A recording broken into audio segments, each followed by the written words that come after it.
can't touch this. You can't touch this.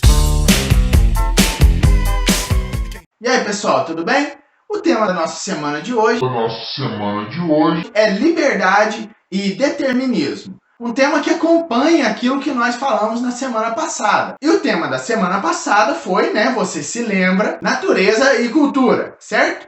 Então, olha só, o que liberdade e determinismo tem a ver com natureza e cultura?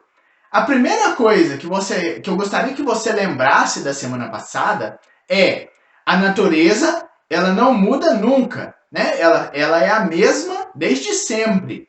E a cultura é aquilo que é variável e nós podemos alterá-la da maneira que quisermos. Então, por exemplo, você tem lá o exemplo que eu dei na semana passada, né, de uma árvore que vai ser uma árvore do mesmo jeito até morrer. É lógico, né, que ela pode perder um galho, perder as folhas, mas essencialmente ela é do mesmo jeito.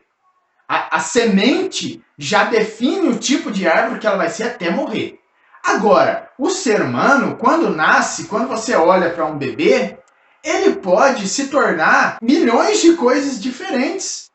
Não é o fato, como na árvore, de uma semente definir o que ela é. No ser humano, um bebê pode se transformar, desde um Zé Ninguém, ou pode se tornar, sei lá, Hitler, ou um santo que vai transformar a humanidade. Então você não tem no mundo da cultura, no mundo cultural que é onde nós vivemos, aquela definição prévia, como é no caso da natureza, no caso da semente, que define o que a árvore vai ser.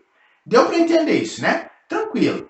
Ora, quando você fala de liberdade e determinismo em filosofia, você não está falando só ser capaz de ir e vir, ou ser capaz de amar quem você quiser, ou ser capaz de dizer não para as pessoas, ou de não estar preso numa cadeia. Não é nada disso. Quando você fala sobre liberdade em filosofia, você está falando de uma liberdade profunda. Porque é lógico que cada conceito em filosofia que você usa e que parece ser um conceito da sua vida cotidiana, ele é muito mais profundo do que parece. Então, quando você fala em liberdade em filosofia, você está falando de uma liberdade essencial. É uma liberdade não para ir e vir, não para fazer ou não fazer, mas uma liberdade para ser. Deu para entender isso que eu estou querendo dizer? É uma liberdade para ser o que você quiser. Isso em filosofia nós chamamos de uma liberdade ontológica. Ontológica quer dizer uma liberdade do ser. Então veja bem a diferença entre natureza e cultura, determinismo e liberdade. Na natureza, todas as coisas são determinadas. Isso não quer dizer, como a gente costuma usar essa palavra determinada, tal fulano é determinado, ele vai conseguir emagrecer, fulano é determinado, ele vai aprender inglês. Não é isso, né? Determinado quer dizer previamente programado para ser aquilo que deve ser. Então, se você entendeu o conceito de natureza que eu expliquei para você na semana passada, você vai dizer para mim claramente que a natureza ela é sempre determinada a algo. Então, quando um cachorrinho nasce, ele vai ser determinado a ser cachorro até o fim da vida. Ele vai ser determinado a latir, a rosnar, a uivar, a fazer cocô onde não pode, Todas essas coisas instintivas que ele não pode alterar. Por quê? Porque ele está previamente determinado a ser o que deve ser. O mesmo é o caso das plantas, da árvore. Se você planta uma semente de manga, que é o caroço da manga, que eu estou chamando de semente de manga, você não pode esperar que nesse meio tempo que ela vai sair da terra, ela se transforme, sei lá, numa jabuticabeira. Mas no caso do ser humano, ele não é determinado a nada. Ele é livre. E ele é livre porque ele pode fazer escolhas. Ele pode escolher diferentemente do que ele escolheria. Então, um ser humano, ele não está fadado a se tornar isso ou aquilo. Ele pode se tornar o que ele quiser, porque ele é livre. Porque ele vive no mundo da cultura. E a cultura é sempre alterada. Então, você já pode ver uma relação entre natureza, imutabilidade, ou seja, não muda, e determinismo. E de outro lado, você pode ver uma relação entre cultura, mudança e liberdade, né? Uma coisa muito simples e fácil de entender. Então, espero que tenha ficado claro para vocês a diferença entre natureza e cultura e também a de determinismo e liberdade. Então, se alguém perguntar para você, né, qual é o contrário de liberdade, não é a prisão. O contrário de liberdade é ser determinado a algo, é ser programado previamente a ser algo. E isso nós não somos, né? Isso não exclui, fazendo um parênteses, a presença de Deus na sua vida. Porque se você acredita em Deus, você deveria necessariamente acreditar que Ele tem um plano para você. E se Ele tem um plano e Ele veio antes, então quer dizer que você é previamente determinado a algo? Não, né? Por quê? Porque se você tem, Deus preparou esse plano para você, você pode ou não realizá-lo. Isso é escolha sua, é o que nós chamamos de livre-arbítrio. Então, o fato de você acreditar que você é totalmente livre não exclui a presença ou a possibilidade de acreditar em Deus, como muita gente acredita, né? Muitas pessoas acham que essa filosofia da liberdade, que ficou conhecida como existencialismo, né? Mais profundamente como fenomenologia existencial, ela exclui a crença em Deus. E não é bem assim não, né? Já que eu toquei nesse assunto, vamos tratar agora dos dois últimos conceitos da nossa aula, que são essência e existência. Esses dois conceitos têm tudo a ver com os conceitos que nós estamos trabalhando. Então vamos recapitular. Você tem natureza, determinismo e não mudança, né? Imutabilidade. E você tem cultura, mudança e liberdade. Ora, quando você fala em essência em filosofia, você está falando de algo que não muda.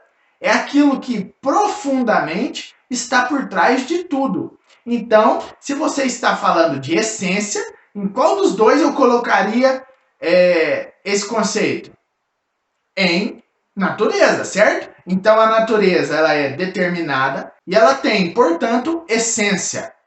O ser humano faz parte do mundo cultural, porque ele muda o tempo todo, ele tem liberdade, portanto, ele não tem uma essência que o define, assim como essência de cachorro, essência de árvore, né? Essência de pedra. Não, ele tem existência. O ser humano transforma a si mesmo através das suas ações, através das suas escolhas e através das suas decisões. Então, o que nós podemos dizer é que ele tem existência. Ele faz a própria existência. Ele constrói a própria vida, certo? Nada na natureza constrói a própria vida. Ela já é pré-determinada. O ser humano não. Ele constrói a própria vida. Isso é bom e é ruim ao mesmo tempo. É bom porque você pode mudar. Se hoje, por exemplo, você acorda se sentindo um bosta e que ninguém gosta de você, amanhã você pode ter novas atitudes e se transformar numa pessoa melhor. E também pior, né? E é ruim por quê? Porque o bicho não tem angústia existencial. O bicho não tem crise. O bicho não tem depressão. O bicho não olha para o mundo e fala: nossa, o que eu vou fazer depois do ensino médio? Né? Até porque ele não vai para o ensino médio. Mas o ser humano, ele tem isso que nós chamamos em filosofia de angústia. Ele não sabe o que ele vai ser depois. E pior, o que vai ser depois, o que eu vou me tornar amanhã, depende das escolhas que eu faço hoje. Certo? Então espero que tenha ficado bem claro para vocês isso. Vamos, então, agora comentar as nossas atividades. Muito bem, gente. Vamos aqui, então, comentar as atividades da semana 3, né? Cujo tema é liberdade e determinismo. São 3 questões e, como na semana passada eu disse, a terceira questão você não precisa fazer pelos mesmos motivos que eu dei na semana passada. Tá certo? Vamos ler juntos aqui, porque é um texto pequenininho, um texto muito fácil de entender desse livro aqui, né? O Existencialismo e o Humanismo, muito tranquilinho. Dostoiévski escreveu: se Deus não existisse, tudo seria permitido. Eis o ponto de partida do existencialismo. De fato, tudo é permitido se Deus não existe. E, por conseguinte, o homem está desamparado, porque não encontra nele próprio, nem fora dele, nada a que se agarrar. Para começar, não encontra desculpas, certo? Tá aí o texto do Sartre. O que ele está dizendo é que, como Deus não existe, então tudo é permitido ao homem. E já que tudo é permitido, ele está desamparado, porque ele não tem onde se agarrar, não tem mais desculpa para as suas ações, nem boas, nem ruins. Então vamos ver o que a questão está pedindo para nós. Tomando o texto acima como referência, marque a alternativa correta. Nesse texto, Sartre quer mostrar que sua teoria da liberdade pressupõe, ou parte do pressuposto, que o homem é sempre responsável pelas escolhas que faz e que nenhuma desculpa deve ser usada para justificar qualquer ato. O que você acha aí? Esse tá certo, é essa questão aqui mesmo. Vamos marcar aqui, bonitinho. Essa é a questão correta. Por que as outras estão erradas, professor? Vem comigo. O existencialismo é uma doutrina que propõe a adoção de certos valores como liberdade e angústia. Para o existencialismo, a liberdade significa a total recusa da responsabilidade. Não, senhor, Porque se o homem não tem desculpas, o que ele é totalmente responsável pelas suas escolhas. Então não recusa, não, pelo contrário, ele prega a responsabilidade do homem o tempo todo. C. Defender que tudo é permitido significa que o homem não deve assumir o que faz, pois todos os homens são essencialmente determinados por forças sociais. Claro que você não acredita nisso, O homem não é determinado por força social nenhuma, embora Sartre seja um neomarxista, vamos dizer assim, baseado nas doutrinas marxistas, o homem deve assumir sim o que ele faz, porque ele é responsável, Se nós marcássemos essa como certa, nós deveríamos marcar essa aqui também como certa, Letra D. Para Sartre, a expressão tudo é permitido significa que o homem livre nunca deve considerar os outros e pode fazer tudo o que quiser, sem assumir qualquer responsabilidade. Não. Tudo que tem a ver com sem responsabilidade está totalmente equivocado no que diz respeito ao existencialismo, Porque o homem não encontra desculpas. Isso quer dizer o quê? Que ele próprio é responsável por tudo. Letra E. Para Sartre, o inconsciente humano o impede de ser plenamente livre. Por isso é necessário que haja uma ideia coercitiva, ou seja, que force ele a fazer algo como a ideia de Deus para impedi-lo de fazer o mal. Pelo contrário, não tem nada disso aqui. No existencialismo, o homem é totalmente livre. Nada o impede de ser livre. Ele é livre, como diz o Sartre, ele é condenado a ser livre, por mais paradoxal que isso pareça. Então a resposta aqui, letra A. Questão 2, vamos ler também porque ela é rapidinha, Ninguém nasce mulher, torna-se mulher. Nenhum destino biológico, psíquico, econômico define a forma que a fêmea humana assume no seio da sociedade. É o conjunto da civilização que elabora esse produto intermediário entre o macho e o castrado que qualificam o feminino. Um trechinho desse livro O Segundo Sexo, da Simone de Beauvoir, que era companheira do Sartre. Companheira que eu digo mesmo, eles tinham uma relação amorosa sem assumir nenhuma justificativa social, como um casamento, nada disso, era só uma companheira. Eles tinham um relacionamento aberto, você pode dizer assim. E o que ela está querendo dizer aqui nesse trechinho é que ninguém nasce mulher. Então, se você está me ouvindo e é uma mulher, saiba-se que você nasceu fêmea e não nasceu uma mulher. Esse papel social que você assume, segundo a Simone de Beauvoir, é uma questão que foi colocada na sua cabeça pela cultura em que você encontra. É lógico que você pode discordar disso, Não é porque foi um filósofo ou uma filósofa que falou que você tem que concordar. Na década de 60, a proposição de Simone de Beauvoir contribuiu para estruturar um movimento social que teve como marca o quê? O que está perguntando aqui? Esse trechinho do livro dela, na década de 60, ajudou a estruturar um movimento social. Que movimento social que é esse? Pelo amor de Deus, né? Vamos lá. Ação do Poder Judiciário para criminalizar a violência sexual. Olha que interessante, né? Que questão mais profunda. É lógico que não é isso. Pressão do Poder Legislativo para impedir a dupla jornada de trabalho. O quê? Não está falando nada disso aqui. C.